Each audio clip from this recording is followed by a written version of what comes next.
हार का कारण मुझे नहीं लगता कि आपको नहीं पता होगा। हार का कारण पूरे बिहार को पता है और ये चुनावी चीज़ है। मुझे मुझे लगता है कि मैं एज़ ए कलाकार ही सही हूँ और हम लोगों के लिए पॉलिटिक्स सही है नहीं। रीज़न ये कि यहाँ सच बोलने पे प्रॉब्लम है। यहाँ जो सच बोलेगा वो कभी जीवन में मुझे नहीं लगता कि पॉलिटिक्स में वो बहुत आगे तक जाएगा। यहाँ सिर्फ़ झूठे वादे करना आपको अगर आता है तो आप पॉलिटिक्स में आओ। आपको दुनिया को सिर्फ़ बेवकूफ़ बनाना है तो आप आओ। हम लोगों ने सिर्फ़ ईमानदारी से अपने जीवन को लेकर चला है और हमेशा से हमने एक ज़िम्मेदार और ईमानदार दोनों चीज़ें हमारे अंदर थी, शायद तभी हम यहाँ तक पहुँचे। और हार का कारण देखिए, अब बिहार की जनता को बदलाव ही नहीं चाहिए, बिहार की जनता को बेहतर कुछ नहीं चाहिए। तो उसके लिए ज़िम्मेदार कोई नेता नहीं हो सकता, वो आरजेडी नहीं हो सकता। बल्कि मुझे लगता है कि वो ज़िम्मेदारी कहीं न कहीं पब्लिक को उठानी पड़ेगी कि अगर उसको बेहतर बिहार चाहिए, उनको बेहतर बिहार अगर दिख रहा है तो सही है, बेहतर बिहार मुझे लगता है कि मैं बेहतर हूँ और मैं बेहतर अपने जीवन में अपने बच्चों के लिए कर रहा हूँ। अगर बिहार के लोगों को भी अपने बच्चों के बेहतर के लिए करना है, तो उनको बेहतर विकल्प के साथ ही जाना पड़ेगा। अगर वो नहीं जाना चाहते हैं, उनको लगता है कि हमारे लिए यही सरकार बेहतर है, तो भाई उनका अपना चुनाव है, उनकी अपनी सोच है।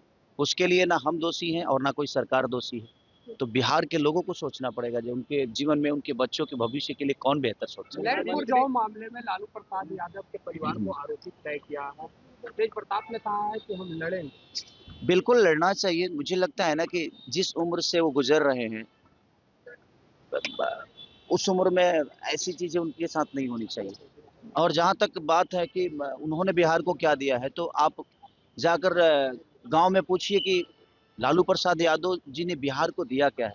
जो अधिकार हमें बोलने के लिए, खटिया पे बैठने के लिए, हमें अपनी आवाज़ बुलंद करके कुछ कहने के लिए जो उन्होंने दिया है आवाज़, जो छोटे वर्ग के लोग थे उनको जो आवाज़ उन्होंने दी है, मुझे नहीं लगता कि अगर वैसा नेता हमारे बीच में नहीं होता तो शायद हम आज भी किसी न किसी दबाव में जी रहे होते। पर खेसारी जी जो आरोप लगे हैं तो क्या उसे आप बेबुनियाद मान रहे हैं? सच पूछिए ना तो आरोप लगाना ना, अगर आपके पास पावर है ना भैया, तो आप कभी भी किसी पे आरोप लगा सकते हो। कितना आदमी चीज़ों को हर चीज़ वैध भी अवैध हो जाता है जब आपके पास सरकार नहीं होती है, तो आपकी चीज़ है। मुख्यमंत्री नीतीश कुमार जी को लेकर के भारत रत्न देने की मांग उठी है। बिल्कुल, बिल्कुल। बिल्कुल मिलना चाहिए भाई, अगर उनके पार्टी ने उठाया है, पब्लिक ने नहीं उठाया है, तो उनकी अपनी पार्टी है, वो तो उठाएँगे ही कि उनको ये सम्मान मिले, वो सम्मान।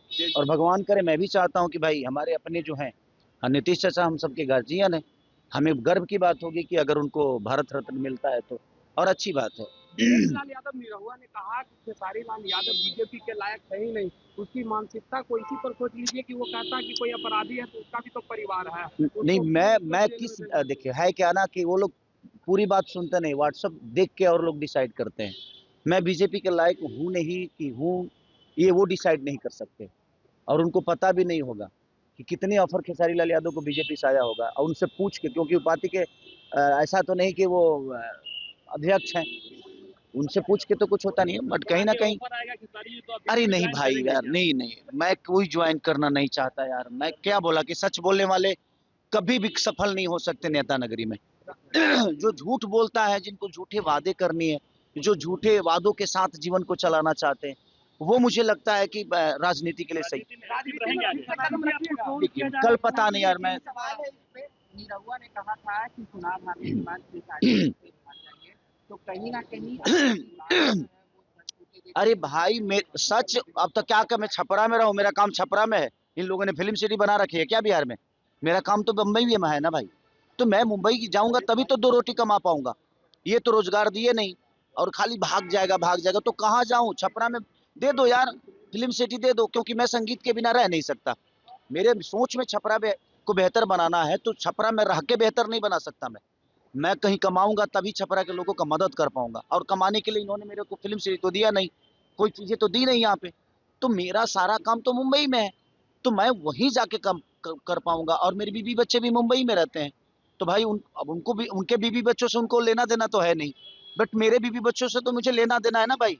मेरा फैमिली है और मैं फैमिली को बहुत प्यार करता हूँ, तो मुझे मुंबई तो जाना पड़ेगा, क्योंकि मेरे पास फैमिली है, और जिसके पास फैमिली है तो फैमिली के पास जाएगा ना वो। आप महिलाओं का हमेशा सम्मान करते रहे हैं, लेकिन पवन सिंह जो है भाई ये उनका जीने का तरीका है। अब देखिए वो महिलाओं का सम्मान करते हैं, आप बताओ, आप बताओ करते हैं वो? नहीं करते ना। उसके बावजूद भी बीजेपी उनको सिक्योरिटी देकर बैठा है ना।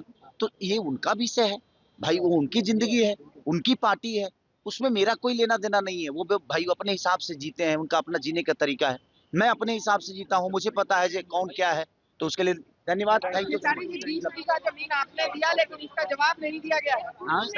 आपने 20 बीघा जमीन दान किया है लेकिन इसका जवाब कोई नहीं दे पाए बीजेपी के कोई नहीं दे पाएगा, क्योंकि किसी की कोई देना चाहता भी नहीं है।